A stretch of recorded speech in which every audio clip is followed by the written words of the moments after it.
By way of background, I am a board member of the European Innovation Council, but I'm also an investor and an advisor to quite a few startups, a venture partner at Draper Esprit, a large European VC fund here in London.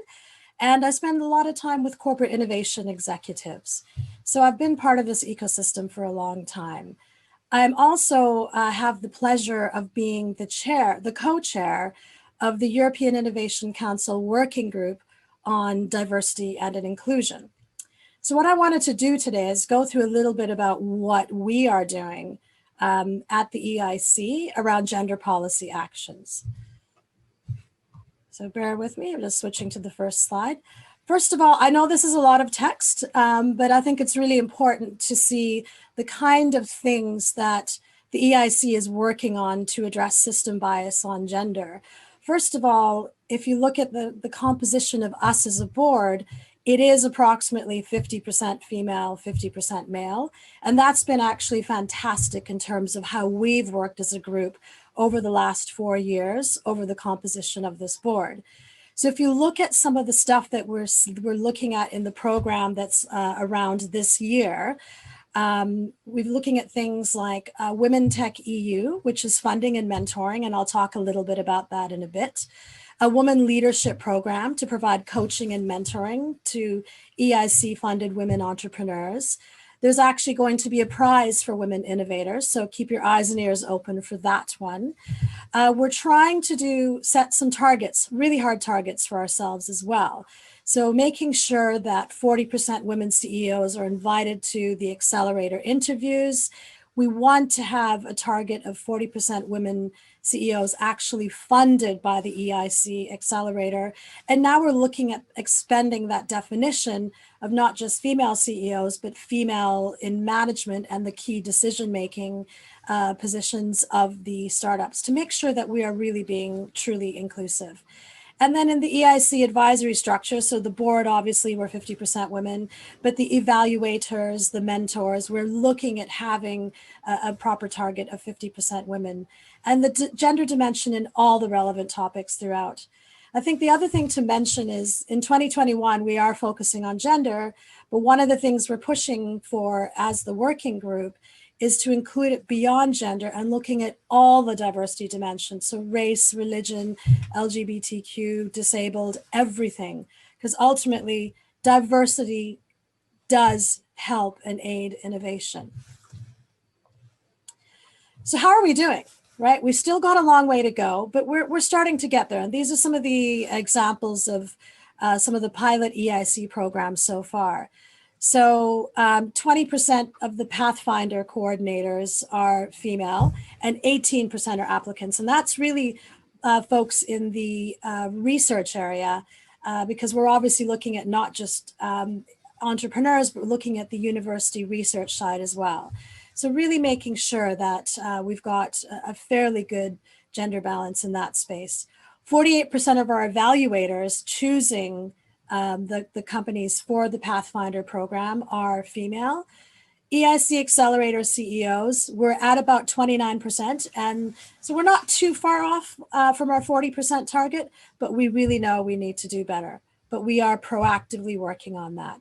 And 18% of the applicants. Jury members, about 50% of the jury members for Accelerator are female. Our coaches, 42%. And then the equity intermediaries, again, we know we've got a lot of work to do, but we're definitely pushing in the right direction where there's one female GP or founder.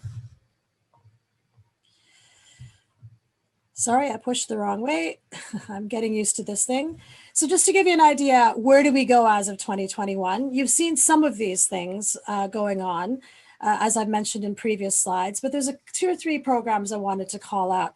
The Women Leadership Program within the Business Acceleration Services in EIC, and the Women Tech EU Call, which is a feasibility funding scheme for women-led companies. And if we go a little bit more detail, the aim of the BAC, or Business Acceleration Services, is basically accelerating EIC innovations and growth of EIC companies.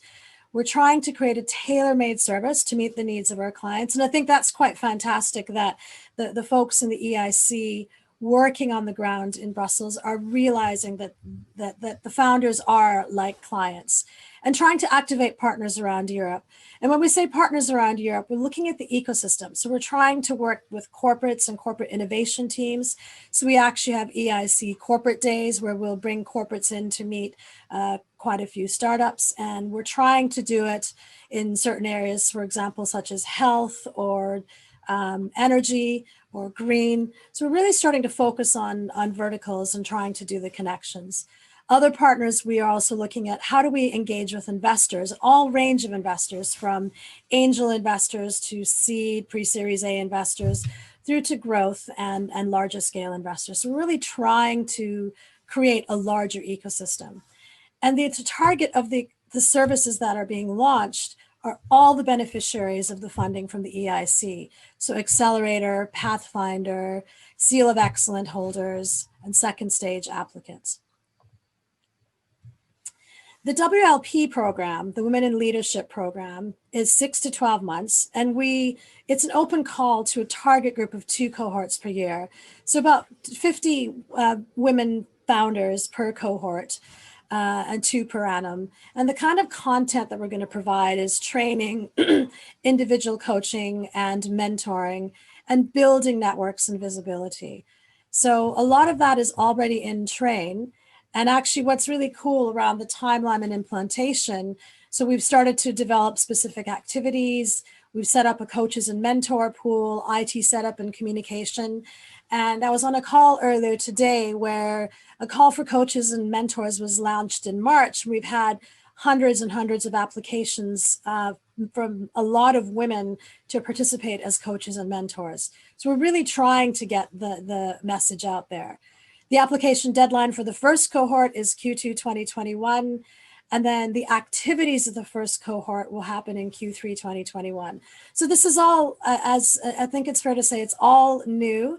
It's all coming into being over this year. But one of the things we've pushed for as a board is to really drive KPIs and metrics and how any other organization would work. So we can really start to see if these initiatives that we've put in place are starting to bear fruit and bear a difference.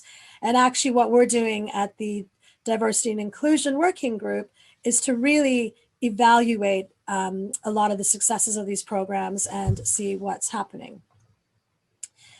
This is a really interesting part, and that is female investors and the need to collaborate across the entire value chain.